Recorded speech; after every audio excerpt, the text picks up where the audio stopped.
I was living in Iowa about the time of the Oklahoma Federal.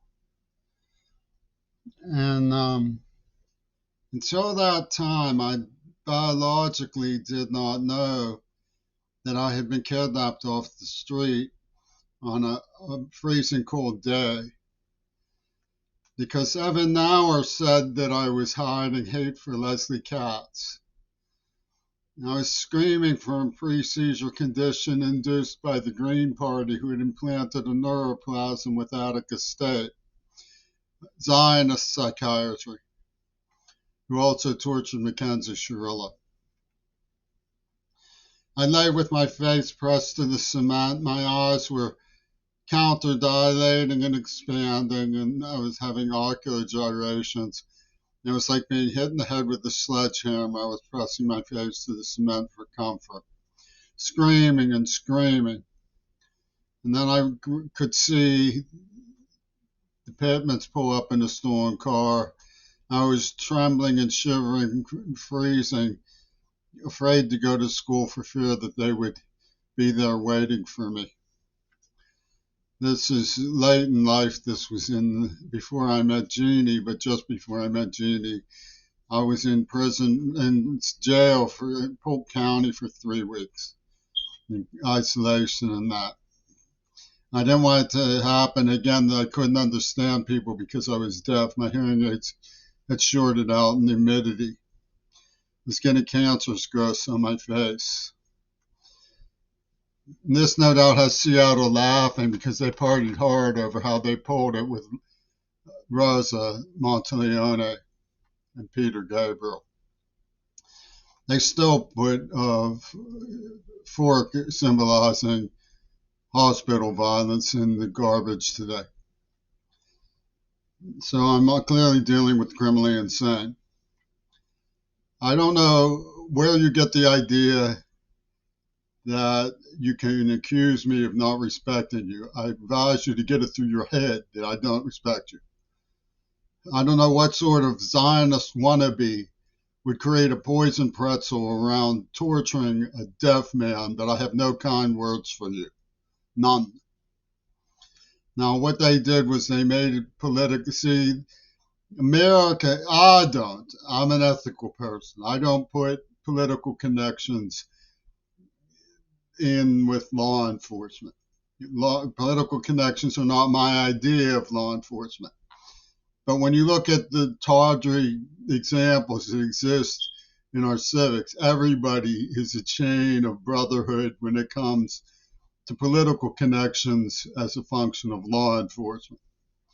That's the whole name of the game. So they have political connections as law enforcement, meaning they don't care if it tortured you because you don't have political connections in law enforcement. You don't have a police advocate. Today I was talking with somebody who's clearly masquerading, who was about the sort of things that have been done to me, and something came up that I thought of and explored with her that I can't remember now.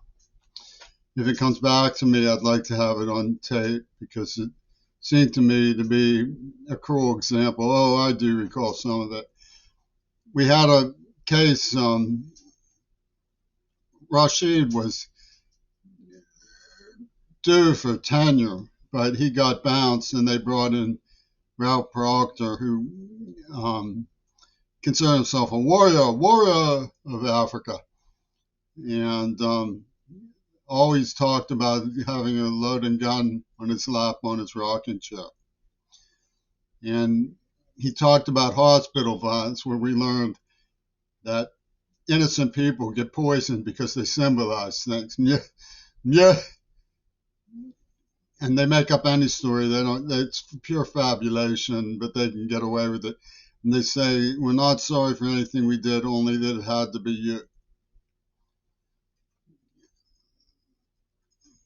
And this is what we call the administration of schools.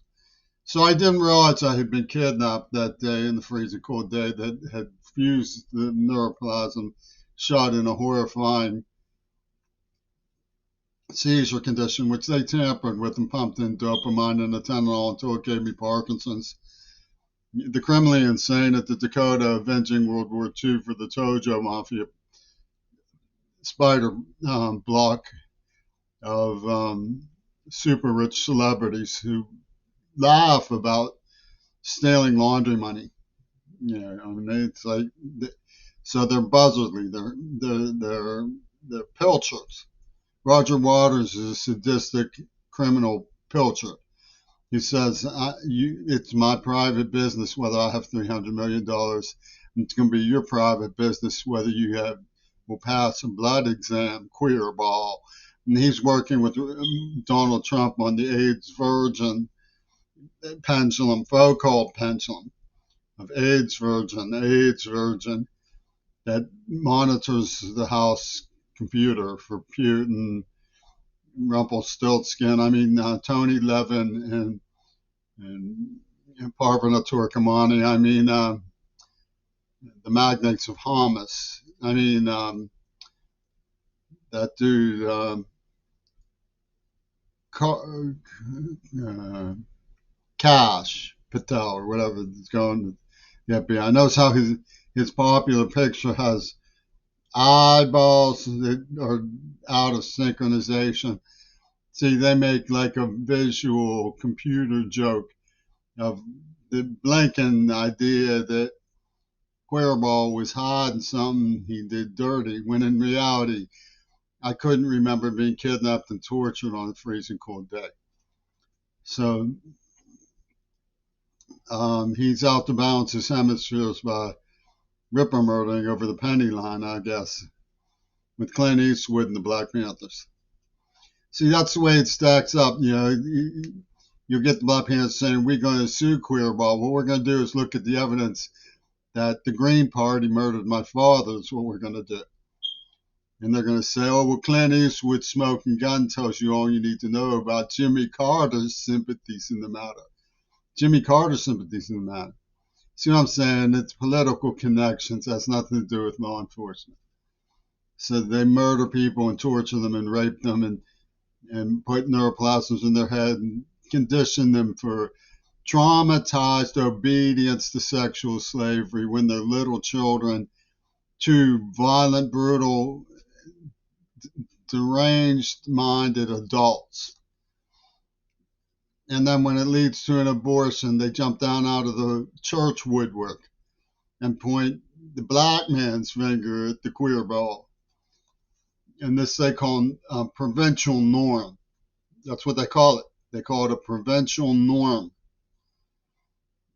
And, you know, I don't know what the problem is with our society. It looks to me, in general, you know, I'm one for diagnostics and prognosis. It looks to me like people like Nosferatu have learned helplessness, and they feel so helpless. All they can think of doing is dropping 2,000-pound bombs on people, vaporizing children in schools, because they've learned helplessness. They can't imagine rolling up their sleeves and driving a school bus. Instead, they hire stuntmen and hitmen to recklessly drive around school buses in Pittsburgh and get millions of dollars robbing the museum. And then they sit around while the NAACP looks at them and says, wow, I wish I could be rich like that one. That's the nature of reality. That's the good kind. That's the way to be. Yeah. I remember Nelson Harrison. Nelson Harrison, with my light go on my iPhone, please.